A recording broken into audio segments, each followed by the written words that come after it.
Doctor दीपक जगिया हमारे साथ मौजूद है, Indian school of logic school of management के डायरेक्टर। सर, क्या कहना चाहेंगे, जैसे आज आप इस प्रोग्राम में आए हो जो आरडी नेशनल कॉलेज द्वारा ऑर्गेनाइज किया गया है, तो इस तरह का इंटरनेशनल जो कॉन्फ्रेंस होता है बच्चों के लिए जो ऑर्गेनाइज होता है, किस तरह से उनको बेनिफिट मिलता है सर? बहुत ही बहुत ही अच्छी एक आरडी नेशनल कॉलेज ने ये स्टेप लिया बच्चों के लिए। ऐसे कॉन्फ्रेंसेस होने चाहिए, बिकॉज यूजुअली कैसा होता है, जब वो क्लासरूम में बैठते हैं वो सिर्फ एकेडमिक चीज़ें सीखते हैं जो एग्जाम में आती हैं, लेकिन जब वो ऐसी कॉन्फ्रेंसेस में आते हैं उनको पता चलता है कि मार्केट में किस चीज़ की ज़रूरत है, मार्केट में क्या चल रहा है, और उनको किस तरीके से अपने आप को सक्षम बनाना है सो दैट वो आउटसाइड वर्ल्ड को फेस कर सके और काबिलियत की राह में चल सके। सो डेफिनेटली बहुत ही फायदा होता है ऐसे कॉन्फ्रेंसेस को अटेंड करना।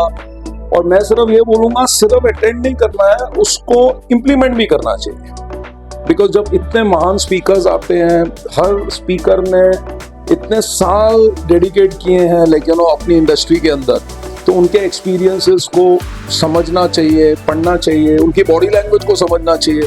बिकॉज जब यही बच्चे बाहर जाएंगे, कल ये लीडर्स बनेंगे। सो डेफिनेटली एक बहुत ही अच्छा काम किया। Thank you. जिस तरह से गवर्नमेंट भी स्किल्स को ज़्यादा प्रमोट कर रही है, जो ट्रेडिशनल एजुकेशन सिस्टम पहले था, अब आप देखेंगे तो स्किल्स ज़्यादा प्रमोट हो रहा है। तो और क्या चेंजेस हमारे एजुकेशन सिस्टम में आना चाहिए जो अभी के जेंजीज है उनके लिए, उस पर आप क्या कहें? बिल्कुल, सी स्किल जो है अल्टीमेटली, हुनर जो है वो आपको बड़ी इज्जत की दो रोटी दे सकता है।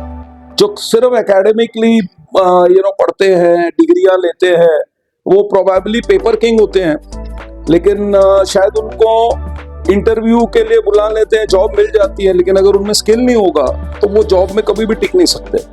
तो डेफिनेटली स्किल को पहले डेवलप करना है, skill development and then skill enhancement, और उसके लिए नए नए कोर्सेज करने चाहिए। अब जैसे एआई है, आर्टिफिशियल इंटेलिजेंस, मैं ये सारे बच्चों को बोलता हूँ कि जितने कोर्सेज हो सकते हैं एआई के, भले वो छोटे से छोटा कोर्स हो, वो कहाँ पर कैसे काम आएगा वो आज की डेट में बच्चा समझ नहीं सकता है। और खाली एक चैट जीपीटी नहीं है, there are so many other courses जो बच्चों को करना चाहिए, हुनर उनमें आना चाहिए, सो दैट आगे जाके यही हमारे देश के फिर बड़े लीडर्स बनेंगे and they will really do good for the nation.